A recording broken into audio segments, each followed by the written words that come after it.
The Wall es posiblemente la obra más grande de Pink Floyd, un disco que describe metafóricamente la historia de una banda de rock exhausta que le ha dado la espalda a la civilización para convertirse en un recluso.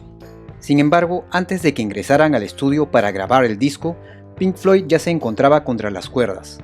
Roger Waters se inspiró para crear The Wall después de un impactante incidente durante una gira, que sería el punto más bajo de su vida y le causaría vergüenza por años.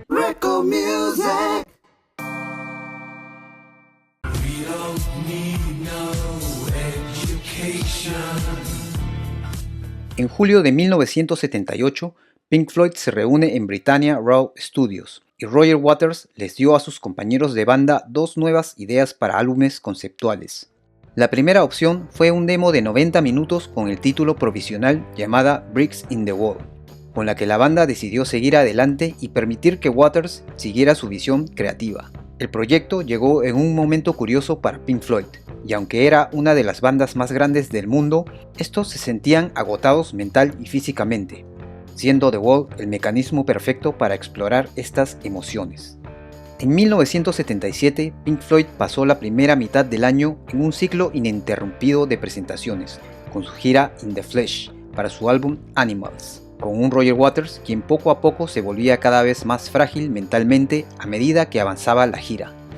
En julio de ese mismo año, durante su presentación en el Estadio Olímpico de Montreal, la banda decidió ofrecer a los fans un segundo bis de Drift Away Blues para redondear el set. Mientras tanto, sus roadies desmantelaban el escenario antes de que la banda tuviera siquiera la oportunidad de terminar la canción. Las cosas fueron de mal en peor cuando David Gilmour decidió no participar en el bis final después de no poder ocultar su molestia con la actuación de esa noche. El guitarrista de gira Snowy White ocupó el lugar de Gilmour, pero ese no fue el único incidente que tuvo lugar esa noche. Durante un íntimo momento acústico en The Pigs on the Wing, la audiencia comenzó a descontrolarse frente al escenario. Esta situación enfureció a Roger Waters, quien desesperadamente quería conectar con el público, quienes parecían no escucharlo. Roger se dirigió irritado hacia los espectadores diciendo: «Dejen de tirar fuegos artificiales y gritar, estoy intentando cantar esta canción», a tal punto que un fanático intentó acercarse a él y este le respondió con un escupitajo en la cara. Roger Waters declaró: «Se convirtió en un evento social en lugar de una relación más controlada y ordinaria entre músicos y la audiencia». Algunos asistentes hicieron estallar petardos, lo que llevó a Waters a dejar de tocar y regañarlos, desbordándose en las circunstancias más angustiosas en la última noche de la gira.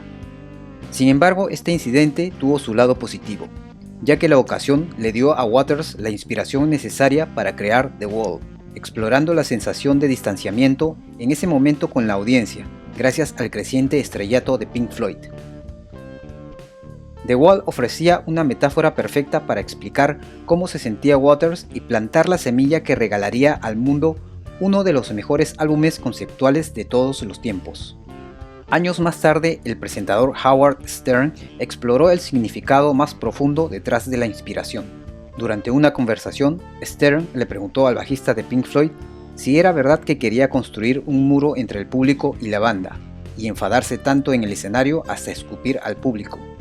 Si bien el tema suena como otra leyenda urbana del rock and roll, Waters confirmó a Stern que era totalmente cierto. Stern luego preguntó por qué escupió a un miembro de la audiencia durante esta fatídica noche en Montreal, y Waters, en tono de broma y de manera agresiva, se levantó para gritarle al presentador: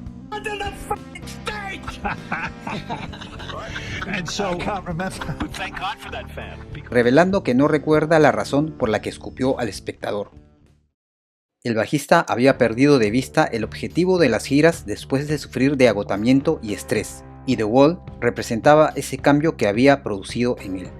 The Wall fue revolucionario y el show en directo que lo acompañó fue aún más pionero, incluso si la inspiración procedía de un lugar oscuro en la mente de Waters, quien canalizó esta energía en su arte para crear una obra maestra que representa perfectamente los peligros de la fama. Dime cuál es tu opinión con respecto a la actitud que tomó Roger Waters en este concierto. Puedes comentar también cuál es tu canción favorita de este gran álbum. No olvides dejar tu like y suscribirte al canal. Gracias por tu visita y será hasta un próximo video.